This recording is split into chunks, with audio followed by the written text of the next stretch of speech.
Assalamualaikum warahmatullahi wabarakatuh. Berjumpa lagi. Kali ini saya akan membacakan sebuah kisah horor berjudul Panti Hati Ibu. Jangan lupa untuk subscribe dan nyalakan lonceng agar dapat terus menyimak kisah horor mencekam terbaru dari kami. Selamat mendengarkan. Di pinggir kota kecil bernama Lembah Karsa, berdiri sebuah bangunan tua yang tampak lusuh dengan kat dinding mengelupas. Halaman tak terurus, dan suara engsel berderit tiap kali angin bertiup kencang. Di atas gerbang besi berkarat, tertulis, Panti Asuhan Hati Ibu. Panti itu dikenal warga sebagai tempat bagi anak-anak yatim piatu.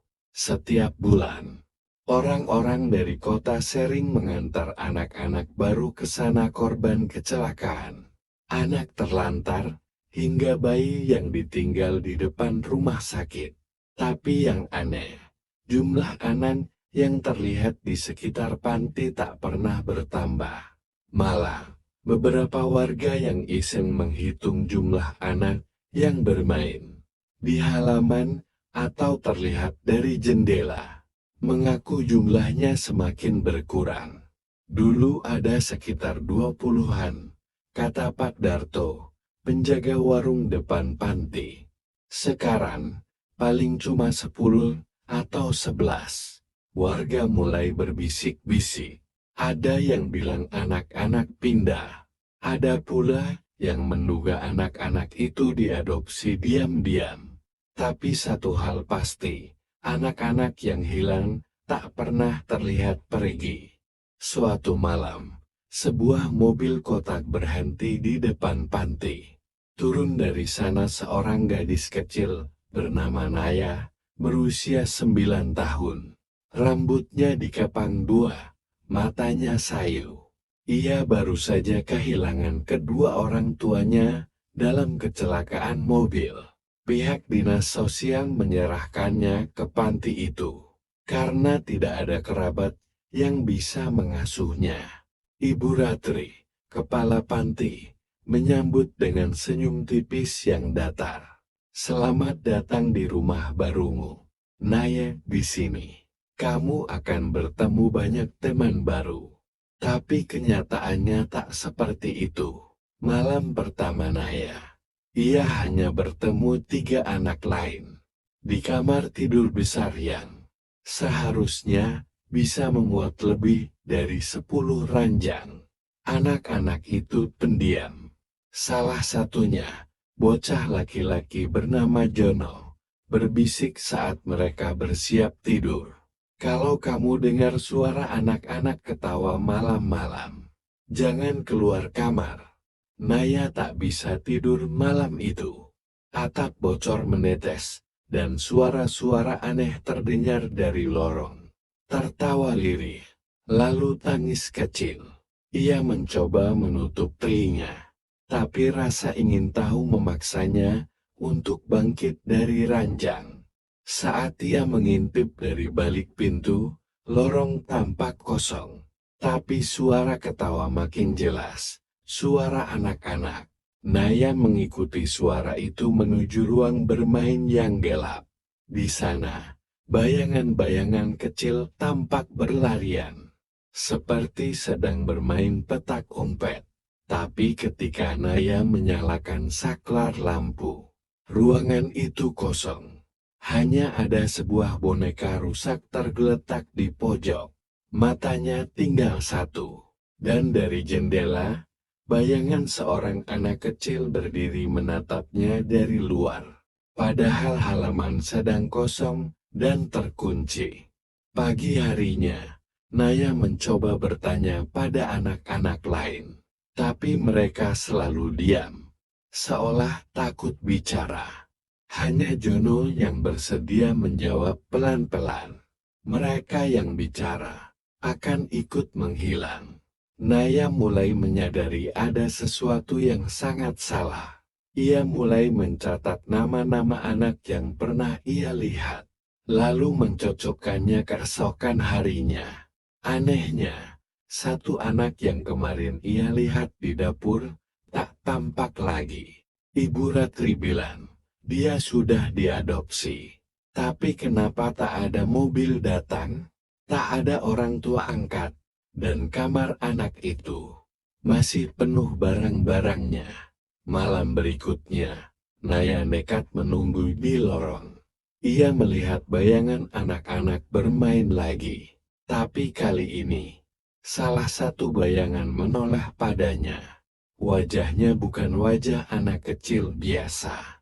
Kulitnya pucat membiru, matanya hitam penuh lubang, dan mulutnya sobek lebar hingga ke pipi. Seketika, Naya lari dan bersembunyi di bawah selimut. Ia menggigil sampai pagi. 2 hari kemudian, Jono menghilang. Tak ada yang tahu kemana ia pergi.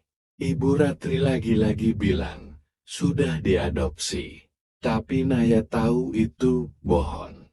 Dalam keputusasaan, ia menyusuri panti sendirian. Ia menemukan pintu kecil di balik rak buku di ruang perpustakaan. Di baliknya, lorong sempit menurun ke bawah tanah. Dengan senter kecil yang ia curi dari dapur, ia turun. Bau anyir dan lembab segera memenuhi hidungnya. Di ujung lorong, ada sebuah ruang gelap yang penuh tumpukan mainan. Boneka, sepatu kecil, dan tengkorak-tengkorak kecil. Naya menutup mulutnya, menahan muntah.